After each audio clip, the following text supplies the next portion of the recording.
High everyone, good morning from Pokhara. आज चाहिँ हामी बिहानै यो चिसो मौसममा यात्रामा निस्किसकेको छौँ। तर कहाँ भनेर भन्दा चाहिँ हाम्रो यात्रा चाहिँ कहाँसम्म हो त हेर्दै गर्नु होला है त।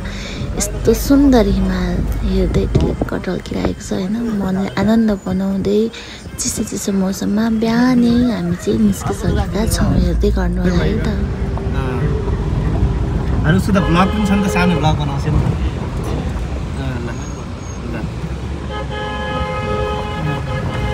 यो के ठाउँ? टिप्लेङ। अब हो यो हो क्या, सबैले बनाउने। कसले ढुङ्गा लाएर बनाउँदै हुन्छ यो।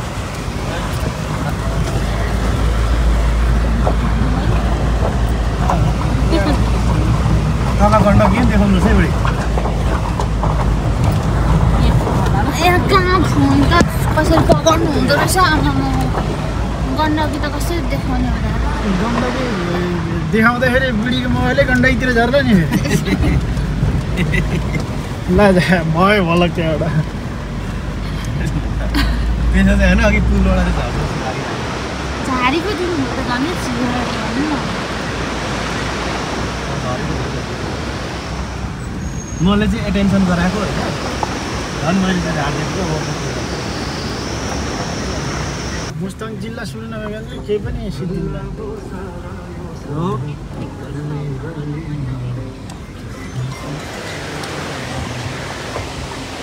हेलो हेलो, कहाँबाट फोन? हामीले खाना खाएको ठाउँ चाहिँ यहाँनिर हो। अनि यहाँको यस्तो छ क्या, यो चाहिँ काली गण्डकी बग्दै गरेको। अनि यहाँनिर यस्तोमा पनि यति मजाको बजार छ। कत्रो होटेल छ यो परको। यो चाहिँ ठुलो होटेल हो। अनि धरातौली नेपालको मान्नै पर्छ। अहिले चाहिँ हामी लेते गाउँमा आइपुग्यौँ। कहाँ आइपुग्यौँ अरे? लेते गाउँमा आइपुग्यौँ। यहाँको नजाराहरू चाहिँ यस्तो मजाको छ, भ्यूहरू। साथै म पनि यहाँनिर छु लेते गाउँमा। अब यसपछि चाहिँ हामी कहाँ जाने? मार्फा गाउँ जाने। अनि मार्फा गाउँ पुगेर लास्ट डेस्टिनेसनमा पुगिसकेको छौँ। यो परको चाहिँ धौलागिरी हिमाल। अनि हामी चाहिँ यहाँदेखि आएर घोडामा यता हुनुहुन्छ अर्जुन सर, यता हुनुहुन्छ हाम्रो टोली सबैजना 6जना। अनि हाम्रो फर्स्ट बिहानको दर्शन चाहिँ मुक्तिनाथमा हुन्छ। अब यहाँदेखि चाहिँ हामीले हिँडेर जानुपर्ने हुन्छ। तलदेखि हिँड्दै आउँदा नै हुने रहेछ। तर हामी चाहिँ घोडामा आयौँ। यस्तो चिसो भइरहेको छ। यस्तो लु जाउँ। यता भइसकेकै छैन नि त उहाँहरूको। टुङ्गो नै उठ्नु भएको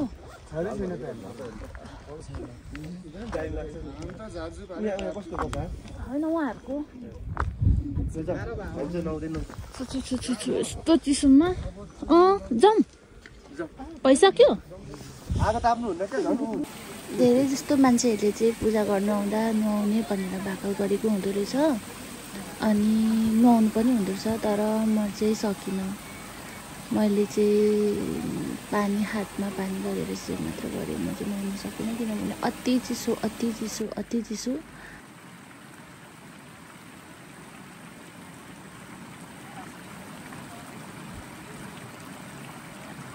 ल मुख पनि खुला गर। हिँड जमिरहेछ छोरामा। त्यहाँ पुगेर चाहिँ सकिन्छ।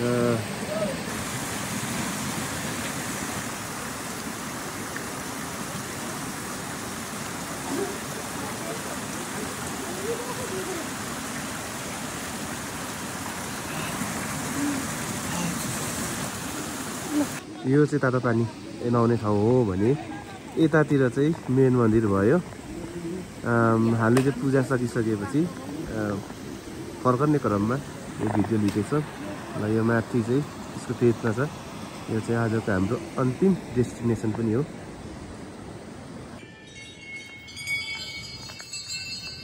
ल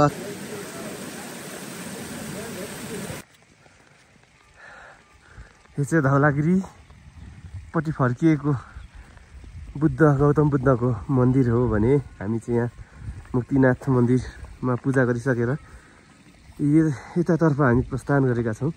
अगाडि चाहिँ मिसेस लक्ष्मी गुरुङ लिम्बू हुनुहुन्छ भने म चाहिँ क्यामेराम्यान हो।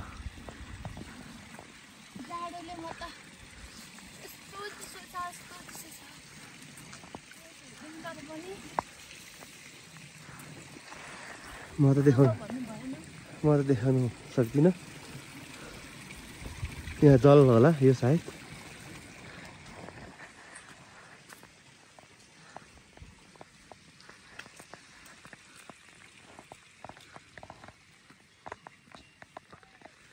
आनी चाहिँ यता घुम्दै हुनुहुन्छ। आनी हामी हिजो बसेको चाहिँ पर यो बजारमा बसेको। यो चाहिँ स्याङ रहेछ। के को आवाज आएको? ए अनि हामी चाहिँ अहिले चाहिँ यहाँनिर पोखरी हेर्न आएको। यहाँनिर धुम्बाताल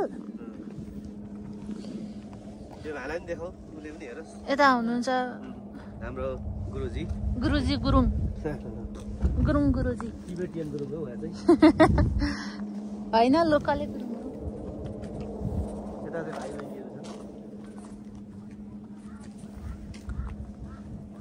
यहाँ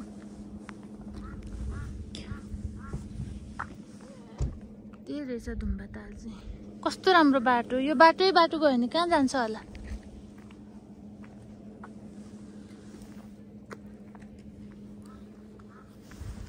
दुईजनाको 60 लाग्छ। किन त्यस्तो? एकजनाको 30 रुपैयाँ बाबु। पानी टिकट लाग्ने रहेछ। हजुर किन गर्नु? पानीमा थुक्ने टेक्ने। ए 10 रुपैयाँले देऊ त। तिमीसँग छैन यो पगाउनु त। कतिजना बाबु? दुईजना। दुईजना आउनु भयो। 50 रुपैयाँ दियो। एकजनाको 60 रुपैयाँ। दुईजनाको एकजनाको 30 रुपैयाँ। उनी चाहिँ ताल हेर्नलाई जाँदैछिन्। ल अब हामी चाहिँ यहाँनिर के ताल अरे? धुम्बाताल। मुस्ताङको धुम्बाताल।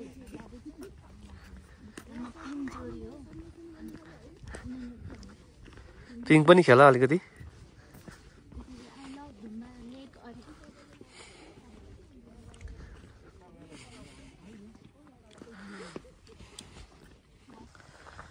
यहाँ त अलिअलि घाँस त रहेछ पो यो खालको। माथि त मुक्तिनाथमा त यो पनि नहुने कि। म तस्बिर गरेर आएको। यहाँबाट आउँदै हुनुहुन्छ अर्जुन सर पनि सु गरेर आउँदै हुनुहुन्छ। अनि अब कस्तो मजाको के वरिपरि हिमाल जमेको रहेन रहेछ त यो पानी। कहाँदेखि आएको? न खोला छ न खोल्सा छ।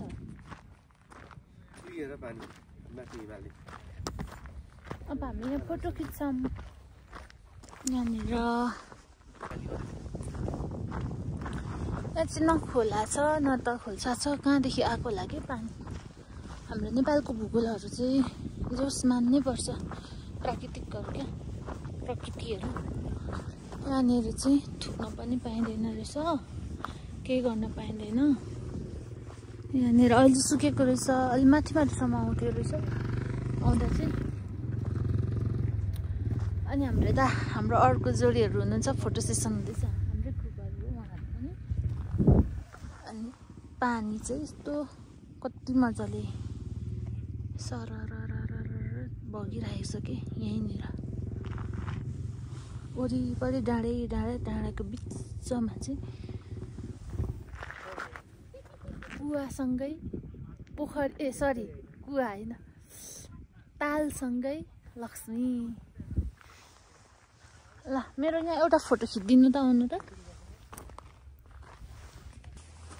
माथिल्लोपट्टि फर्केको त खिचेन कता? यस्तो त राम्रो त हुँदैन। एन्टिबायोटिक पर्छ। भ्यायो भ्यायो त्यस्तै त बोल्नु होला नि भ्यायो भ्यायो भन्ने बत्तारमा घुम्न आउनु भयो अखुर चाहियो स्याउ चाहियो मारा चाहियो स्याउको चकलेट अनि ताजा स्याउ लसुनको थोप टुङ्गोको थोप स्याउ सुकुटी हाम्रो यही बनाएको एकदम मिठो यहाँ आमाकोमा चाहिँ किन्नु आइदिनु होला एकदम स्विस यहाँ चाख्नु नि दिनु अब कहिले त हामी चाहिँ मुक्तिनाथदेखि पनि फर्केर मुक्तिनाथको आज दर्शन गऱ्यौँ अनि त्यस पछाडि धुम्बा लेक घुम्यौँ अनि धुम्बा लेक पछाडि सिल्फी डाँडा कागबेनी अनि मार्फा गाउँ अनि थुप्रै लेक चाहिँ कि लिप्ते गाउँ भन्ने रुप्से झर्ना अरू धेरै धेरै धेरै घुम्यौँ अनि एकदम थकान लागिरहेको छ ट्राभल गर्दा गर्दा गर्दा तर अहिले तलदेखि खिच्नु तर धन्न बमिट चाहिँ भएन नत्र त मलाई त साह्रै बमिट हुन्थ्यो नि त योचोटि चाहिँ मलाई भगवान्ले पनि साथ दिएकोलाई बमिट भएन अनि मैले चाहिँ म देखाउनेवाला छु मुस्ताङदेखि के ल्याएँ त लक्ष्मीले के ल्याएँ त मुस्ताङदेखि होइन यो चाहिँ यो चौचौहरू चाहिँ नर्मल उहाँदेखि ल्याएको होइन है यो यस्तो मिठो छ यो यस्तो मिठो छ यो चाहिँ स्याउको सिकुटी हुँदो रहेछ त यो स्याउको सिकुटी चाहिँ यति मिठो छ खानको लागि यति धेरै मिठो छ मैले यो बुढी आमा हुनुहुन्थ्यो नि त अनि उहाँकोदेखि ल्याएको योहरू माछादेखि पनि किनेँ अनि मैले अर्को यता धुम्बा लेक होइन धुम्बा लेकदेखि पनि लिएर आएँ बुढी बोजूकोदेखि अनि यो चाहिँ अघि मैले खाएर यो बेसी खाएर मैले बाटोमा डाइरिया भयो अघि कम्ती गाह्रो भएन त्यो पर कुन ठाउँको त्यहाँनिर अनि यो के हो यो थाहा भएन यो पनि लिएर आएँ चाख्नको लागि तर महँगो चाहिँ त्यहाँ महँगो रहेछ है अनि त्यहाँदेखि यो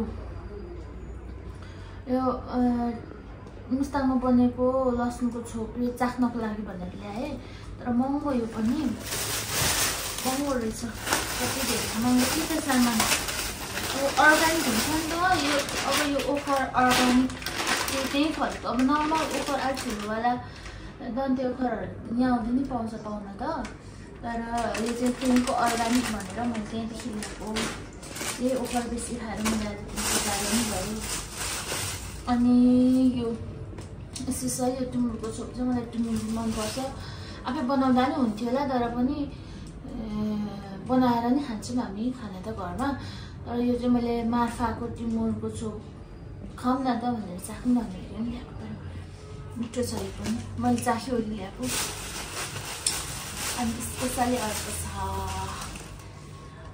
यो भनेको खै त्यसको ट्यागै रहेन रहेछ के को यो चाहिँ हिजो बेलुका हामीले यस्तो मिठो छ यहाँको सिकुटीको अचार यतिले मात्र कति हो थाहा छ यतिले मात्र 1200 अरे यत्रो बट्टाले अनि हिजो बेलुका हामीले मार्फा गाउँमै त्यहीँ बसेको थियौँ नि त मार्फामै अनि यहाँको सिकुटी खाएको एक प्लेटको 1000 रुपियाँ अरे क्या त्यस्तो महँगो अरे त्यहाँनिर तर ठिकै पनि हो महँगो यहाँको हुँदैन अनि अर्को छ त्यहाँनिर बेसाल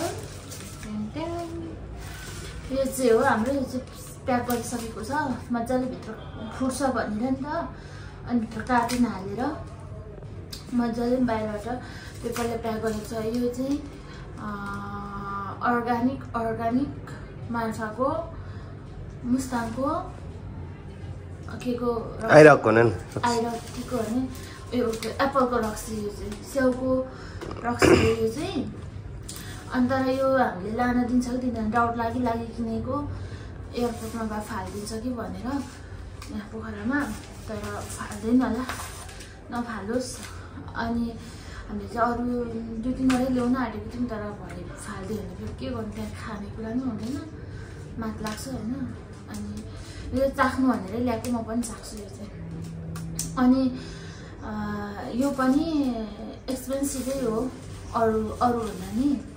अरूभन्दा एक्सपेन्सिभ अनि एकछिन पज गर्नु त अनि अर्को कुरा मैले त्यहाँदेखि के किनेँ भने मैले मुक्तिनाथदेखि चाहिँ ग्लोभ्स किनेँ त्यहाँ चाहिँ कति 350 नि 350 अरे एकदम चिसो भयो नि त हामीसँग एक जोडी मात्र थियो ग्लोभ्स अनि यो टोपी पनि किनेँ मैले यो पनि मैले किनेको थिएँ अगाडि नै यहीँनिर पोखरामै तर त्यो मेरो हाइज्याक भयो त्यो टोपी त्यस कारणले गर्दा मैले यो टोपी किनेँ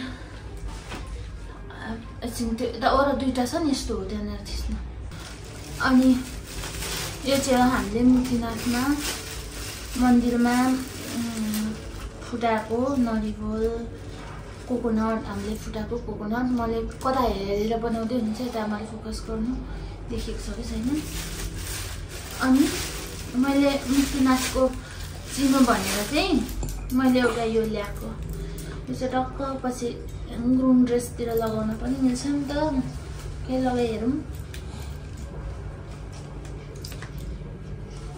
अनि यसरी लगाउने अनि यो टोपी भयो एउटा यो माला भयो अनि भन्दै प्लस प्लस प्लस बनाउँदै लगाउने अनि हेर्दै गर्नु होला कस्तो लाग्छ लाइक एन्ड सब्सक्राइब पनि गरिदिनु होला भन्दै अब म चाहिँ नुहाउनु पर्ने छ धुलै धुलो छ त्यही पनि म यहाँ माथि बसिरहेको छु बाई बाई गुड नाइट